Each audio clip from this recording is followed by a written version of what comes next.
Hello everyone and welcome back to this channel. Today I'm going to walk you through how to get TradingView API key. If you need to connect an external app to TradingView, then you need an API key. This is exactly how you can get one. Accuracy is key here. So first you must have a TradingView Pro or TradingView Pro Plus or a premium plan. API access is not available on the free plan. This is the most common point of confusion. Once you're on a paid plan, log into your TradingView account on the web. Click on your profile icon in the top right corner and select Settings from the menu. In the Settings menu, look for the tab labeled API and click on it. This is where you manage your keys. Click the button that says Generate API Key or Create New Key.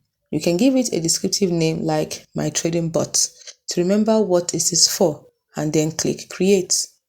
Immediately copy your new key. It will be a long string of letters and numbers. Treat this key like a password, never shared publicly, and if it is compromised, come back to delete it and generate a new one. And that's it. You now have your TradingView API key to use with your approved third-party applications.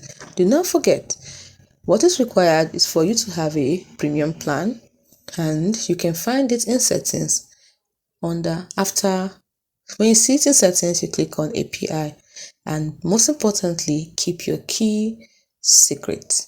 Hope you found this video helpful.